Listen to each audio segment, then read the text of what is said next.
We decided on people rather than a panel of journalists, because sometimes journalists like to ask like stupid gotcha questions like, do you know what a sinking fund is?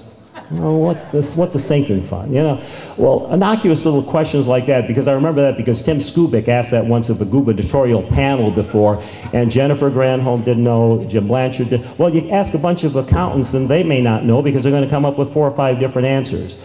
The real question, and please have your question answer the thrust of this. What is your basic core philosophy of governance, and what is it in your background that substantiates that core philosophy, and what is it going to do to build the state of Michigan through these difficult economic times? And that's what we're all about, and that's why this is so important. This is a job interview, and these individuals are applying for a job. You're going to hire them. So make your questions, keep your questions brief, to the point, and keep that in mind in terms of your questions. At this point, I'm going to ask, I will introduce the individual gubernatorial candidates. Would they come up and please take a chair as I introduce them? First of all, Sheriff Mike Bouchard.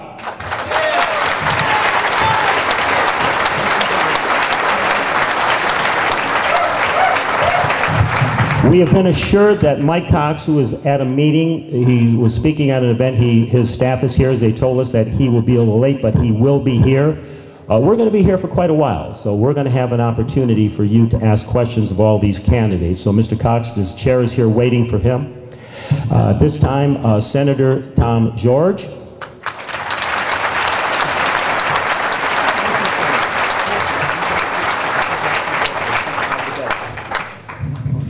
And Congressman Pete Hoekstra.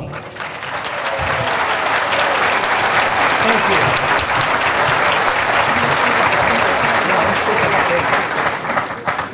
Gentlemen, if at any time you want any water, we have a water stand right there. Just let us know, and somebody will come forward and bring you a glass of water. Thank you. Now, in choosing the moderator for tonight's event, we discussed this with the board. We said, well, who's been with WJR News since 1972? Who received a citation for coverage for the Hoffa disappearance? Who was the top Michigan sportscaster listed by the Associated Press? Who was the Sportscaster of the Year by the National Association of Sportscasters? Who was the announcer for Detroit Tigers, Detroit Lions, and U of M football? Wow. And who in 2006 was the Michigan Association Broadcast Personality of the Year? Wow. In 2007, who was cited by the Detroit Press Club Foundation for Michigan Excellence in Journalism? And who in 2008 was inducted in the Michigan Sports Hall of Fame? I said, wow, that's some pretty impressive credentials. But you forgot the most important item. Which individual to moderate this event is going to be the best at predicting the next entertainer to be bounced from American Idol?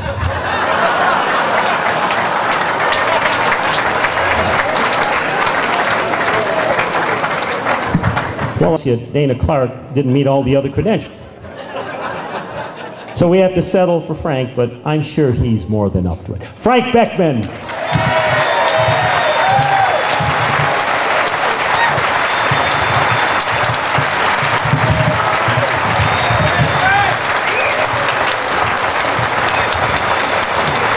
Thank you, thank you. Thank you. Please be seated.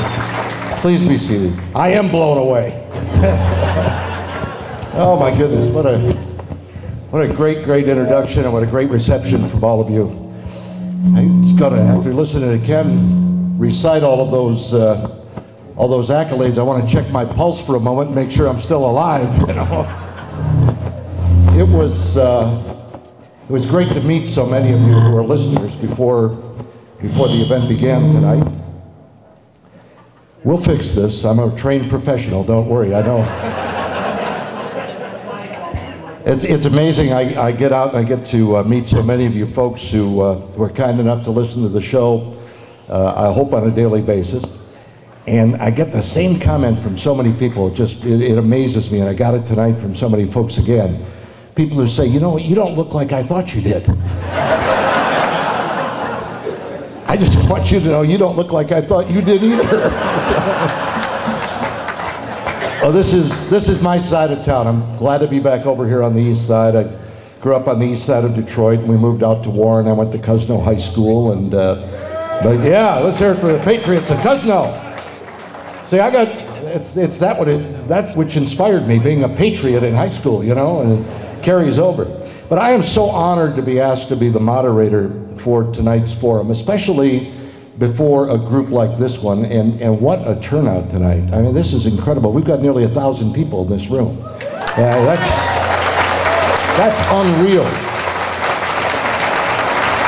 At this stage of the campaign, to have that many people at an event like this, a forum for candidates, is remarkable, and I think it speaks so much of what all of you are about. You know, I started covering the Tea Party movement when Rick Santorum made the first call for tea parties on CNBC a year ago, February. You remember that? He went into that rant on television. That's what really started it. And what we have seen since has truly been a study in what the American political system was meant to be. Citizen involvement in the process, and a demand that the elected representatives truly stand for the will of the people. The Tea Party movement has just been remarkable to watch. You represent such a broad cross-section of citizens in this community and in this country. We've got young and old. We've got well-to-do and we've got poor people here. We've got men, we've got women. We've got folks from all ethnicities, all nationalities, all races. And you have done this all while categorizing yourselves in only one way, and that's as Americans. And that's the only way we should be characterized.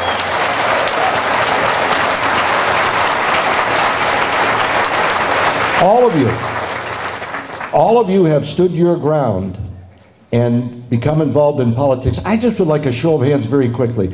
How many of you people out there tonight would say that you've become engaged in politics for the first time?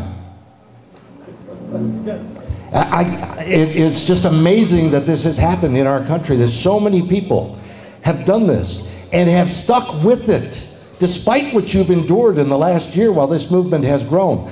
The smears, the slander, the insults from the highest levels of government and from media, and literal assaults on people at events from those who represent high taxes and big government programs to which you object.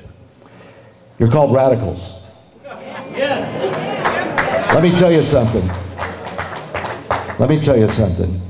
If demanding smaller government, lower taxes, freedom, and a belief that we ought to live by the Constitution in this country is radical, then sign me up right now, I'll tell you that.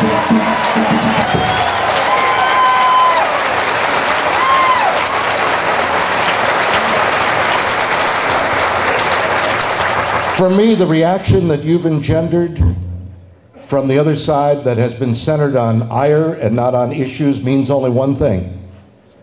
You're winning in the arena of ideas right now, my friends. You are winning this battle, and eventually you are going to make a huge difference in Washington and in your own community and in Lansing. I'm proud to be among you tonight because you're showing your commitment to remaining engaged in the process, this time in state politics for a very important gubernatorial race.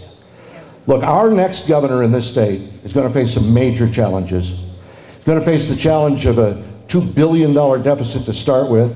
That's got to be fixed in the budget. 14.1% unemployment. That isn't going to be corrected overnight. The candidates here tonight all say they can turn this state around, and they've all graciously agreed to be with us. You've heard the story, to convince you of how they plan to do that. So what do you say we meet them right now, okay? By the way, as Ken said, Mike Cox all these candidates have been traveling around the tea parties today, and Mike Cox was speaking up in Port Huron at 7 o'clock and then racing down here. And so when he gets here, we'll give him the full introduction, give him a chance to speak, and catch up on a few questions, okay?